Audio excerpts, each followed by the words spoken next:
اعوذ باللہ من الشیطان الرجیم بسم اللہ الرحمن الرحیم لئن بسطت الی یدک لتقتلنی ما انا بباسط یدی الیک لیقتلک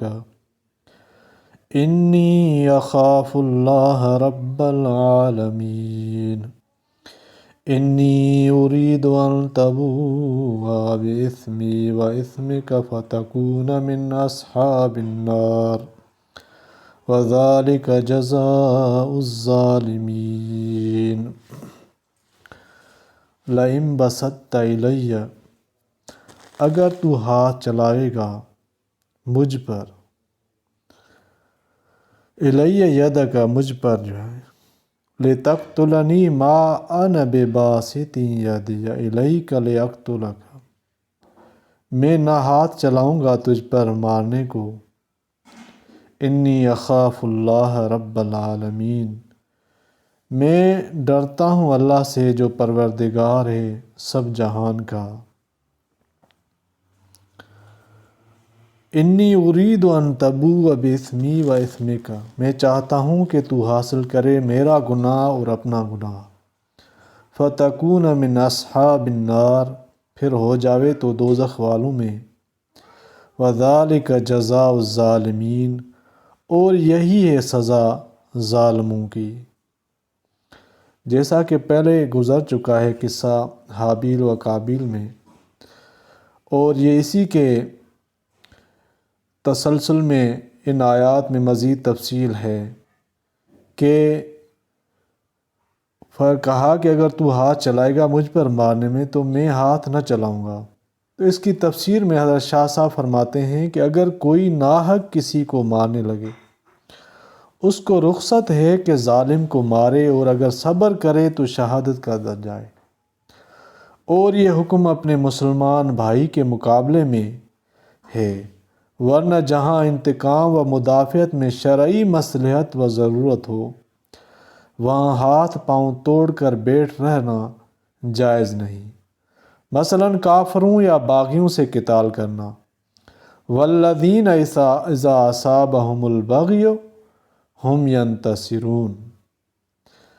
اور اسی طرح یعنی میں تجھ سے ڈر کر نہیں بلکہ خدا سے ڈر کر یہ چاہتا ہوں کہ جہاں تک شرعاً گنجائش ہے بھائی کے خون میں اپنے ہاتھ رنگین نہ کروں۔ اور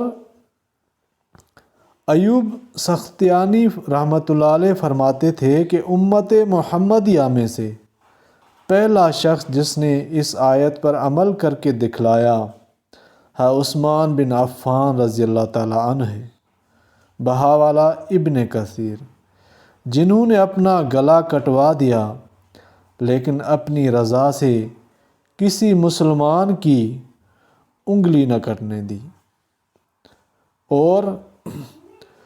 دوسری آیت میں انی اريد ان تبوء،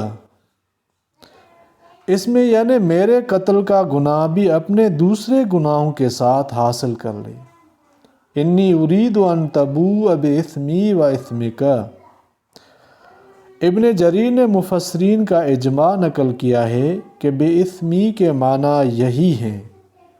باقی جنہوں نے یہ لکھا ہے کہ قیامت میں مظلوم کے گناہ ظالم پر ڈالے جائیں گے، وہ مضمون بھی ایک حیثیت سے صحیح ہے، مگر محققین کے نزدیک وہ اس آیت کی تفسیر نہیں۔ اب حابیل کے کلام کا حاصل یہ ہوا کہ اگر تو نے یہی ٹھان لی ہے کہ میرے قتل کا وبال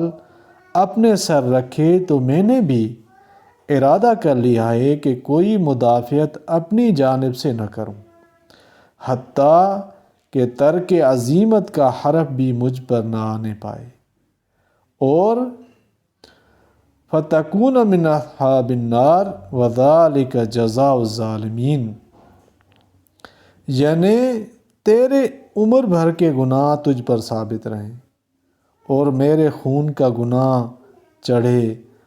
اور مظلومیت کی وجہ سے میرے گناہ اتریں، اور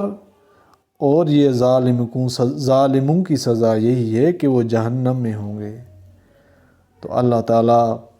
قرآن پاک کو سمجھنے کی توفیق عطا فرمائے، اور اسی کے تسلسل میں آگے بھی انشاءاللہ تفسیر آ رہی ہے جن آیات کی، وہ بھی بیان ہوں گی۔ وآخر دعوانا ان الحمد للہ رب العالمین۔